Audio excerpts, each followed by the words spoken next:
Chloe, today I was thinking about something we all did back in school, solving linear regression problems. Finding beta values, plotting lines.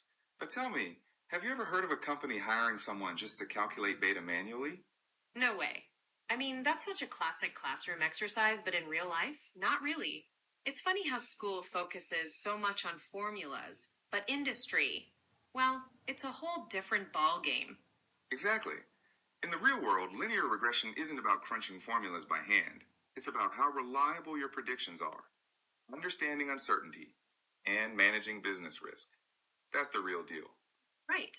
And in school, we learn all the theory: hypothesis functions, cost functions, gradient descent, R squared, and all those assumptions. We spend hours solving numerical problems, deriving equations, even coding regression from scratch. Yeah, and exams mostly test your ability to recall formulas or prove things mathematically.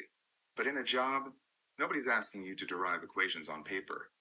Instead, companies care about practical stuff, like avoiding data leakage, which is when your model accidentally uses future information, or overfitting, where the model is too tailored to the training data and fails on new data. And don't forget feature relevance, making sure the variables you use actually matter. Plus, confidence intervals to understand prediction, uncertainty, and model explainability. Because, you might have to explain your forecast to a CEO who's not technical. That's a great point. I love that interview question. How would you explain this forecast to a non-technical CEO? It really shows that communication and business understanding are just as important as the math. Absolutely. But here's the hidden gap. Students often think, if I know the formula, I know regression. But industry says, if you can't validate assumptions, you don't really know regression.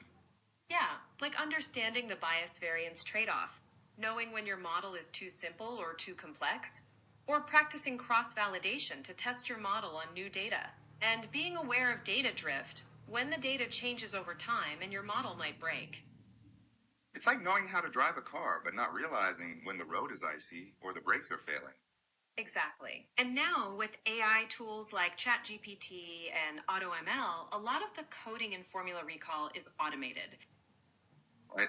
AI takes away the syntax burden and boilerplate coding, but it doesn't replace the human skills: framing the problem, judging data quality, interpreting results, reasoning about business impact, and evaluating risks. So for students in AI and machine learning, the advice is clear. Stop obsessing over manual derivations and gradient descent coding. Instead, focus on when regression fails